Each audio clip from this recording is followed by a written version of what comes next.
ले जी, हमारी lucky mart Arabic sweet बनके बिल्कुल रेडी है, बहुत मज़ेदार है।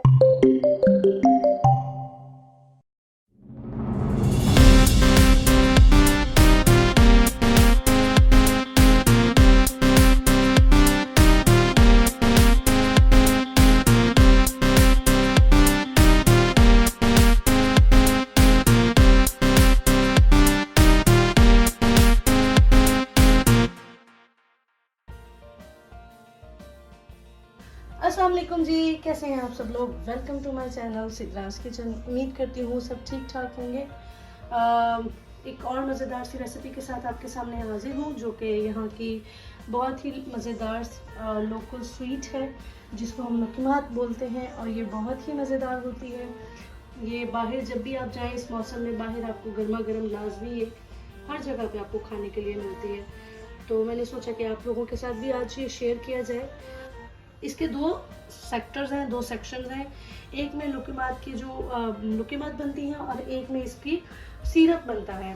तो इसका जो सिरप रेडी होगा उसके मैंने इंग्रेडिएंट्स अलग रखे हैं, जो लुकीमात है उसके इंग्रेडिएंट्स मैंने अलग रखे हैं। तो सबसे पहले मैं आपको बताऊंगी लुकीमात के इंग्रेडिएंट्स। उसके लिए मैंने ले लिया है 2 कप मैदा, 1.5 टेबल स्पून शुगर है, 2 टेबल स्पून खुश्क दूध है, 1/2 टेबल स्पून ये बेकिंग सोडा है, 1 टेबल स्पून घी है और 1/2 टीस्पून के करीब सॉल्ट है।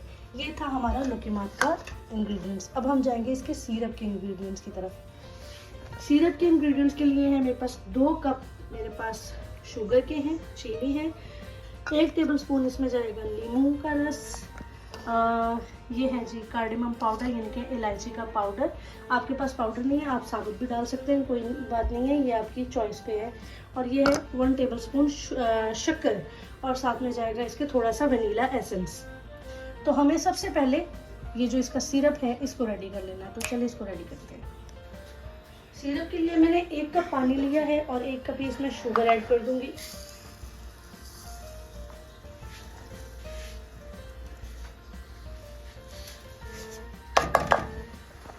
तो इसको हम थोड़ा सा पकाएंगे जी। अब मैं इसके अंदर जो भी मैंने आपको इंग्रेडिएंट्स बताए थे वो मैं सारे ऐड कर दूंगी। ये मैंने कार्डेमम पाउडर डाला है, ये शक्कर, लेमन जूस, थोड़ा सा वनीला एसेंस। इसको थोड़ा सा बनाएंगे, इसको 4 से 5 मिनट तक हम पकाएंगे। इसको बहुत ज़्यादा गाढ़ा नहीं करना है हमें जी। ये देखें अभी बिल्कुल पतला सा ही है, लेकिन जितना भी मैंने इसके अंदर शक्कर वगैरह डाली थी वो सारी अच्छे से हल हो गई है। अब मैं इसको कर दूंगी साइड पे जी। पैन मैंने रखा है और जो मेरे पास बाकी की शुगर है, अब हम इसको डाल देंगे और इसको मिक्स करेंगे बिल्कुल लो फ्लेम पे। इसको आप थोड़ी देर छोड़ेंगे तो ये खुद ब खुद पिघलना शुरू हो जाएगी।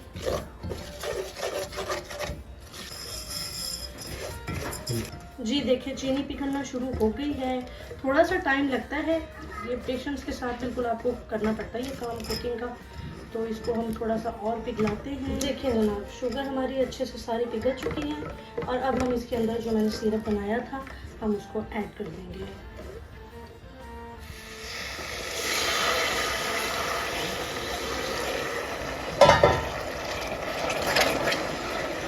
अब हम इसको इसके साथ मेल्ट करेंगे, थोड़ा सा लाइट बिल्कुल लो फ्लेम पे इसको इसके साथ मेल्ट करेंगे जी। तो जब मैंने आपको इसके इंग्रेडिएंट्स बताए थे तो एक इंग्रेडिएंट मैंने आपको नहीं बताया था और वो था ड्राई ईस्ट। ये हमने 2 खाने के चम्मच ही लिया है। ये मैंने उस वक्त इसलिए नहीं निकाली थी कि इसको मुझे निकाल के फौरी तौर पे मैदे के साथ डाल देना था, इस वजह से इसे मैंने अब दिखाया है आपको। 2 खाने के चम्मच मेरे पास यीस्ट है। तो अब हम क्या करेंगे, अब हम डालेंगे मैदा। अब इसमें जाएगी sugar, milk powder, salt, baking powder, ये हमारी यीस्ट, ये जनाब घी, ऑयल जो भी है आप इसमें ऐड कर सकते हैं। और अब हम इसे पेस्ट की शक्ल में बना लेंगे। इसको हम पहले मिक्स करते हैं सब चीज़ों को। अच्छे से मिक्स करने के बाद now I will add the water. मेरे पास 1 कप पानी का है। पहले मैं थोड़ा सा डालूंगी, मिक्स करूंगी अच्छे से। एंड अगेन उसी साइड से हमारा सिरप बिल्कुल लाइट फ्लेम के ऊपर पड़ा हुआ है। ये मैंने सारा पानी डाल दिया इसके अंदर, क्योंकि ये हमें गूंदना नहीं है, ये बिल्कुल पतला सा होता है इसका मटीरियल।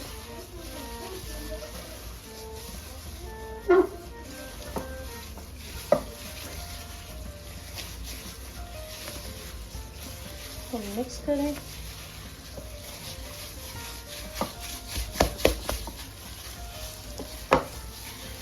इसकी कंटेंसिटी आप देख रहे हैं, तो ये गूंदने वाली कंडीशन में नहीं है, लेकिन ये बिल्कुल पानी की तरह पतला भी नहीं है।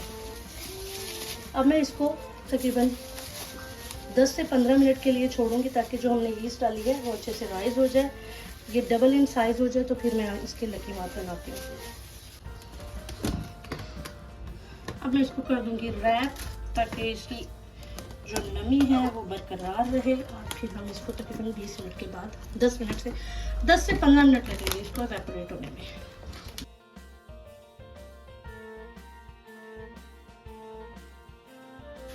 मैंने इसको क्लिंग रैप लगा के रख दिया था, और ये देखें ये डबल इन साइज हो चुके हैं। और इसको हाथ लगाने से पहले मुझे क्या करना है, हमें अपने जो ग्लव्स हैं उनको अच्छे से ऑयल में डिप कर लेना है।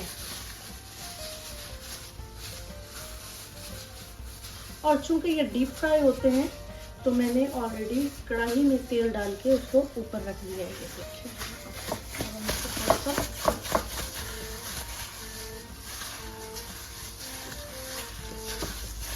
ये देखिए इसका आपको टेक्सचर का पता चल रहा होगा कि ये बहुत ज़्यादा पतला भी नहीं है और आटे की तरह भी नहीं है। तो ऑयल हमारा जो है वो गर्म हो रहा है, इसको हमें बिल्कुल मीडियम फ्लेम पे बनाना होता है, तो ये अच्छे से इनको फूलने का मौका मिले। ऑयल हमारा जो है वो गर्म हो चुका है, और अब हमें क्या करना है, मैंने आपको सबसे पहले बताया कि हमारे ग्लव के ऊपर बहुत ज़्यादा ऑयल होना चाहिए। इसको हम ये थोड़ा सा उठाएंगे और इसकी ये शेप बनेगी, और हम इसको इधर ड्रॉप कर देंगे।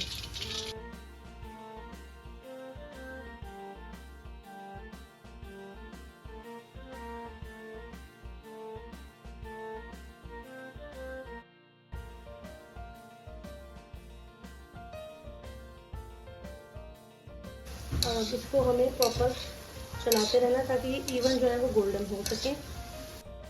जनाब लुक मत हमारे बनके बिल्कुल रेडी हैं, देखें कितने पफ़ी हैं। और अब इसके ऊपर हमने करना है लेयरिंग करनी है। वो है, हमारे पास ऑप्शंस हैं बहुत सारे। एक तो ये है जो मैंने बना के आपको दिया सिरप, बेसिकली यही इसका सिरप है। आप इसी के साथ इसको खाएंगे तो बहुत ज़बरदस्त लगेंगे। तो मैं आपको ऑप्शंस बता रही हूँ कि आप इसके ऊपर पैनकेक सिरप, ये हमें अमेरिकन गार्डन का मिल जाता है, चॉकलेट सिरप, न्यूटेला, या जिस चीज़ के साथ भी आप चाहें इसको आप खा सकते हैं। तो मैंने ये जो सिरप बनाया है, मैं इसको इसके ऊपर ऐड कर रही हूँ। देखिए कितना हसीन साफ शफाफ शीशे की तरह हमारा सिरप ये हो गया। और अब मैं आपके ऊपर डालूंगी हमारा चॉकलेट सिरप, क्योंकि बच्चों को बहुत पसंद है चॉकलेट सिरप। तो आप इसको चॉकलेट के साथ, न्यूटेला के साथ, या जो मैंने सिरप बताया है उसके साथ बना के खाएं, बहुत मज़े का लगेगा इंशाल्लाह। अब मैं